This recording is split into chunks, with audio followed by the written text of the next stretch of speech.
Saan ba tayo pupunta, kuya? Maaga siyang ginising ni Zion nung umaga. Hila siya nito patungo sa kwadra. Na-excite tuloy siya na makita niyang nilabas nito si Negra. Mangangabayo tayo. Nito. Pagkakuwan ay inutusan nito si Basti. Basti, ilabas mo si Puti. Wika nito sa tauhan na may malaking tiyan. Sumunod naman agad ang lalaki. Kuya, huwag mo sabihin pa sasakayin mo ko dyan. Nakangusong reklamo niya sa binata. Oo, bakit? Ayaw mo bang matutong sumakay sa kabayo? Tanong nito sa kanya. Gusto, pero wag ngayon please. Ayoko sumakay mag-isa, natatakot ako. Okay. Inabot nito ang kamay sa kanya. Isinakay siya nito sa sasakyan nito na si Negra. Yakap agad siya sa baywang ng binata na makasampa siya sa likod ng kabayo. Hindi dahil sa takot siyang mahulog. Na-miss niya lang yung last time na nangabayo sila. Alanganin pa siyang yumakap dito noon. Pero ngayon, feel na feel niya ang pagyakap sa binata na para bang kasintahan niya ito. Natatawa siya sa isip habang nasa utak niya yon. Pero bakit ba hindi? Binata ito at dalaga naman siya. Posible kaya na maging sila? Basta. Walang makakasira ng napakalapad at magandang ngiti niya ngayon. Habang nakayakap siya sa baywang nito. Marahan naglakad ang kabayo. Napapayakap pa siya dito na mahigpit tuwing dumadampi sa balat niya ang nakakapanindig na balahibo na hangin sa paligid. Huwag ka malikot. Saway nito sa kanya. Oo na, malamig lang kasi. Wika niya. Pinahinto nito ang kabayo at isinuot sa kanya ang suot nitong jacket. Salamat kuya. Siguro naman di ka na magliligalig sa likod ko, mahuhulog tayo. Nito. Sorry naman. Mas mainit na ngayon ang pakiramdam niya. Di niya nga lang namalayan kung ilang oras silang nagpapaikot-ikot ni Zion. Sa sobrang saya niya, parang ang ayaw pa niyang bumalik. Kaso nagyaya na ito. Ay, ang sweet niyo naman po, Ma'am Kiara, Sir Zion. Di mapigil ang bulalas ng mga tauhan na nakakita sa kanila.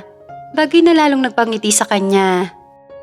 Huwag nga kayong ganyan, para ko na tong kapatid si Kiara at bata pa to. Kuya, ano ka ba? Naregla na kaya ako? Saway niya rito na ikinalaki ng mata nito. Hindi na akong bata, no? Giit pa niya na natatawa sa mga tauhang nakapaligid sa kanila. Nakababa na sila noon sa kabayo. Halika na, alis na tayo. Hila nito si Negra at ibinalik sa kwadra. Sumunod na lamang siya dito hanggang sa makabalik sila sa bahay. Kuya Zion, napalingon ng binata nang marinig ang boses ni Kiara. Papasok ito sa silid niya. Tumabay ito sa kanya ng upo sa kama. Ang ganda naman yan, kuya. Anong maganda dito? Kunod noon tanong niya. Nanonood lang naman siya ng video sa site na nire-review niya. Di kasi niya napuntahan yung isang site sa San Bartolome Street. Bagong building yun na project nila.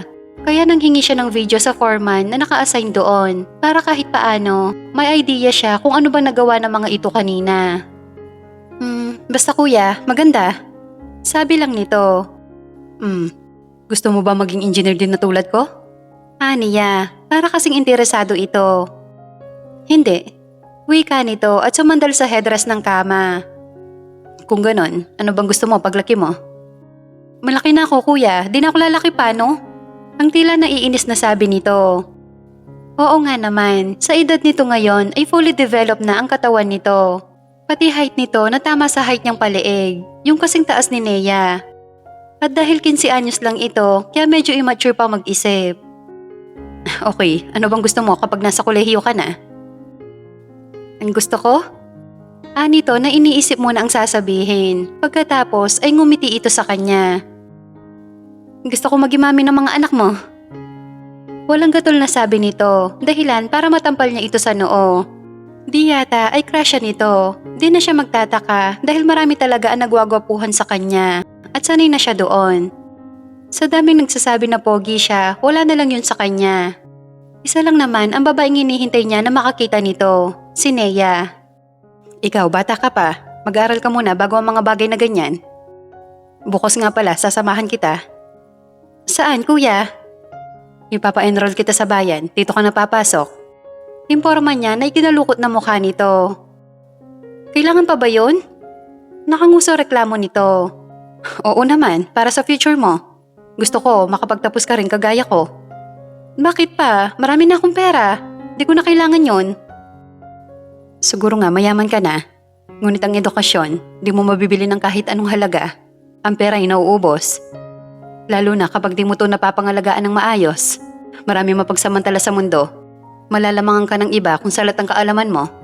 Kaya huwag ka nang tatanggi, ha? Bukas ako mismo ang sasama sa'yo. Oo na po, Daddy. Napilitang sabi nito. Natutuwa lang siya dahil kahit medyo matigas ang ulo nito ay nakukuha naman itong makinig sa kanya. Bagay na nakakapagpagaan ng loob niya. Ibinalik niya sa laptop ang mata at ipinagpatuloy ang ginagawa. Pagtingin niya sa gawin ni Kiara ay nakatulog na ito sa kama niya. Kaya pala ang tahimik nito. Hinayaan niya lang itong makapagpahinga sa kanyang kama. Inayos niya lang ng kaunti ang nakabaluktot nitong likod para maayos ang pagkahiga nito sa kama niya. Kahit kasi palagi itong nasa kwarto nang wala siya, nababanaag pa rin niya ang malalalim nitong mga mata at nauunawaan niya. Di naman kasi biro ang pinagdadaanan nito, ang maulila. Narito na tayo, bumaba ka na. Wika ng binata kay Kiara. Ayoko kuya. At ubiling sabi nito, papunta siya noon sa site nang isabay niya ito. Sige na, mamaya dadaanan kita. Wika niya pa rito, kaso para itong pre-schooler na may separation anxiety. Naintindihan niya naman ito dahil sa emotional trauma na pinagdaanan nito sa Maynila. Batid niyang ilang pa ito sa mga tao dahil takot na mahusgahan. Okay lang yan, mababait ang mga teacher dyan. Ang totoo, dyan din ako nagtapos ng high school. Kwento niya. Talaga kuya? Oo, basketball player nga ako dyan dati. Kaya kilala pa ako hanggang ngayon ng mga teachers dyan. Siguro, marami nagka-crush sa'yo nun, no? Paano mo nasabi? Ganun talaga kapag athlete, di ba? Pinagtitilian ng mga babae. Ganun ka rin ba? Kapag kuwan, tanong niya rito. Hindi no. Isa lang naman talaga nakabihag sa puso ko at pinakagwapo ngayon sa mata ko. Seryosong sabi nito na mayroong makahulugan tingin sa kanya. Sino? Tanong niya. Lumuwang ang ngiti nito sa kanya. Naiiwas nito ang tingin. Magpapaalam na ako kuya. Mamaya daanan mo ako ha? Hihintayin kita. Oo. Napapangiti na lamang siya.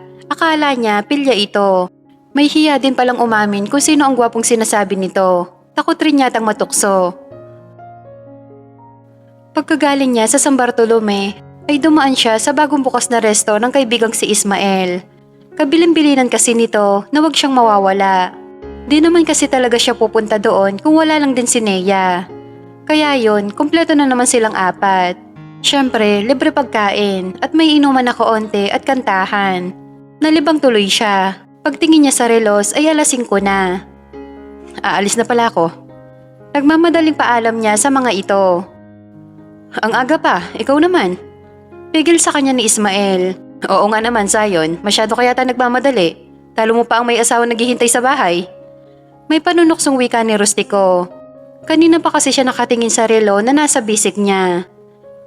Magsusundo kasi ako kay Kiara. Late na nga ako eh. Aniya, nang kinalaki ng malaking mata ni Rustico. Ano? Magsusundo ka pa? Oo. Late ka na nga. Mabuti pa, huwag ka nang pumunta. Nakauwi na yon panigurado. Di ba alas 3:30 ang uwian nila? Alas 5 na, Zion.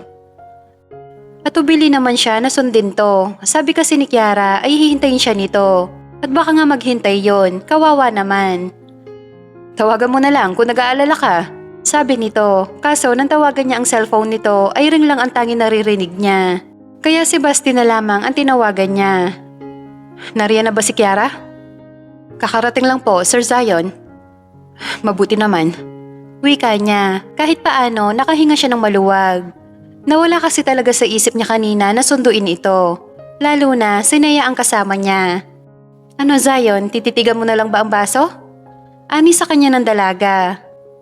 Oo na, ako na. Wika niya at nilagok niya ang laman nito. Siya nga pala, tanggap na rin ako sa dream company na papasukan ko. Masayang balita ni Nea. Good for you. Mabuti pa kayo. Ako hanggang dito na lang yata ako kay Ismael, magiging assistant niya. Tila nalulungkot na sabi ni Rustico. Bakit kasi di mo subukan mag-apply? Pwede ka naman magtrabaho kahit di ka lisensyado. Suggestion niya rito. Sa kanilang apat, tanging ito lang ang nalaglag nung kumuha sila ng board exam. Si Ismael naman, pasado sana. Kaso, ayaw ng pamilya niya na pagtrabahuhin sa iba. Mag-focus na lang daw ito sa negosyo nitong restaurants at bar na may ilang branch na sa Maynila at probinsya.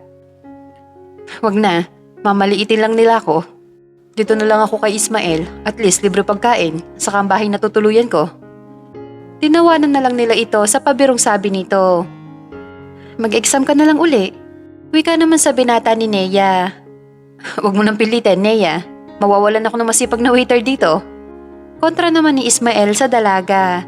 Di nakaligtas sa mata ni Zion ang malagkit na tingin ng kaibigan kay Nea. Pero di siya magpapatalo. Baka gusto mong sumabay sa akin mamaya. Pag-iiba niya. Hindi, ako na lang maghahatid sa kanya. Isa lang ang way namin. Di rin papatalo na sabi nito. Lasing ka na. Bakit? Akala mo ba sa akin mapagsamantala?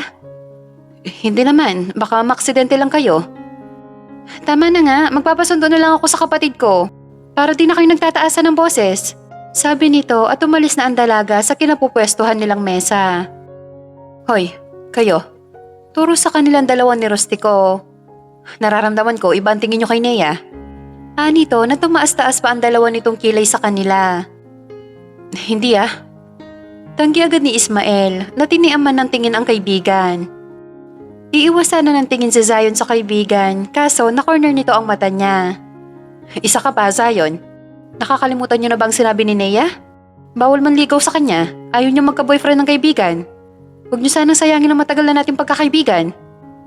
Parang bata sila nitong nasermonan. Ano namang magagawa mo kung gusto ko si Nea? Yun ang nararamdaman ko. Seryosong wika ni Ismael. Bahala ka, ihanda mo ang sarili mo na mawala sa grupo. Pananakot na sabi ni Rustico kay Ismael. Ikaw, Zion, isusugol mo rin ba ang pagkakaibigan niyo ni Nea para lang magtapat ng nararamdaman sa kanya? Napailing siya sa kaibigan. Isa lang naman ang alam niya. Ayaw niya itong mawala sa kanya. Gabi na makarating si Zion sa bahay nila. Sa balkonahin niya naabutan si Kiara. Hinihimas ang paa. Bakit? Masakit? Tanong niya. Nakangiwi itong sumagot sa kanya. Oo, kuya.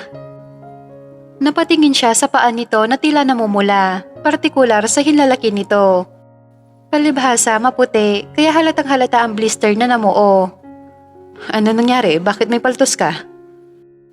Naglakad-lakad kasi ako habang hinihintay kita. Tagal mo kasi. Namalayan ko na lang na malapit na ako rito sa rancho, kaya nilakad ko na ng tuluyan. Ginawa mo yon? Tumango ito ng maliit sa kanya. Ano ka ba? Sana tinawagan mo si Basti. O kaya naman nagtaxi ka lang, o jeep, o kaya tricycle. Naisip ko lang kasi na baka pauwi ka na, tapos madaanan mo ako. Ikaw talaga. Sa susunod kapag wala pa ako, si Basti ang tatawagan mo, okay? Oo. Kinuha niya ang paa nito at nilagyan niya ng band-aid. Maingat niya rin itong minasahe para ma-relax ang muscles nito sa paa. Nakita niya kasi na hinihilot-hilot nito yon habang nakaupo sa sofa na nasa balkonahe. Maya-maya pa nakatulog na rin. Siguro dahil sa pagod. Dahil sa maghapong pasok nito sa eskwela. Dagdag pa ang paglalakad nito ng 3 kilometro. Kawawa naman tong kapatid ko. Usal niya at dahan-dahan niyang itong binuhat patungo sa silid nito. Malambot na higaan. Yun na nararamdaman ng dalaga pagmulat niya ng mata. Sino ba nagdala sa akin dito? Takang tanong niya. Ang naalala niya, nakaupo siya sa matigas na sofa sa labas habang minamasahe ni Zion ang mga paa niya. Siya nagdala sa akin dito? Napapangiti siya kung paano ginawa yun ni Zion. Sayang lang at tulog siya. Ang sahi yata ng bruha. Narinig niyang sabi ng isang babae paglabas niya ng kwarto. Sino naman kaya ang tinutukoy ng kasambahay nila? Napatigil tuloy siya para makichismis. Bakit naman kaya? Tanong ni Aling Mercy, ang kasambahay nila na medyo may edad na. Ano pa nga ba? Yung ampon ni Sir Benjamin, kabata-bata pa, lumalandi na. Abay noong isang araw, sabi mo nakita mo siya nakahiga sa kama ni Sir Zion, hindi ba? Si Dindin ang kausap nito, kasambahay nila halos kaedaran lang ni Zion. Oo, nakita ko nga. Kagabi naman buhot siya ni Sir papunta sa silid niya. Sinasadya niya magtulog-tulugan sa sofa, para lang buhatin siya ni Sir Zion. Ang tila maiiyak na himutok ni Dindin kay Aling Mercy. Abay malandi nga. So, ano, inggit ka? Napanganga ang dalawa nang lumabas siya sa kinatataguan niya. Siya pala ang pinagchichismisan ng mga itong malandi at bruha. Kaya ganun na lamang uminit ang ulo niya. Asa ka? Nabubuhatin ka rin ni Kuya Zion papasok sa maid's room. For sure, kahit pa mag-collapse ka dyan sa kinatatayuan dahil sa selos, never niyang gagawin sa'yo. Naiirita niyang wika rito umagang umaga. Ano nangyayari dito? Napalingon sila sa nagsasalitang binata sa likuran niya. Wala kuya. Wika niya. Ayaw niya namang palakihin pa ang issue. Bakit parang nakarinig ako ng selos kanina? Usisa nito, di na sana magsasalita, kaso ayaw siyang lubayan ng tingin nito. Yung muchacha niyo, kasi pinag-uusapan tayo, kaya siya daw binuhat mo ako papasok sa silid ko at nahiga daw ako sa kama mo. Wala namang masama doon kuya, di ba? Sila lang naman ang nagbibigay ng mali siya. Sumbong niya sa binata. Di tuloy malaman ng dalawa kung paano nito itatago ang mukha sa papalapit na si Zion.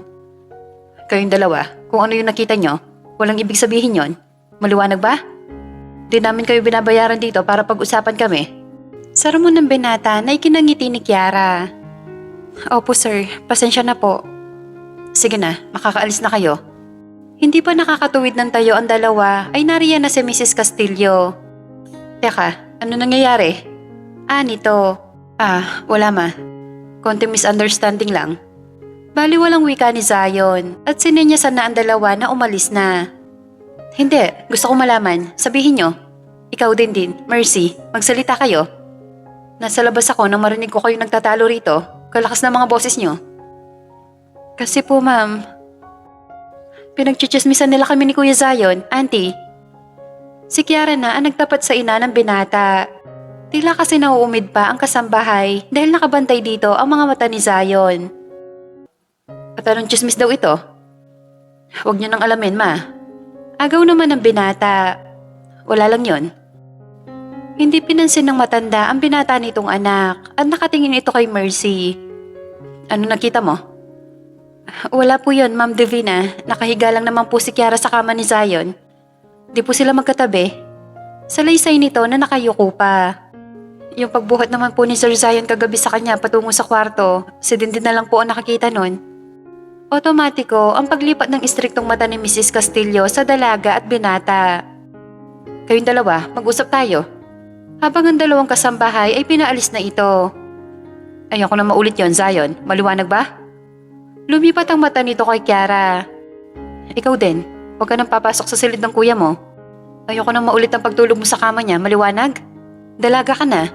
Kailangan maging responsable ka sa sarili mo at kilos mo. Hanggat maaari, ayoko mapalapit ka sa mga lalaki dahil ayokong pag-isipan ka nila na hindi maganda. Si kuya lang naman po ang nilalapitan ko.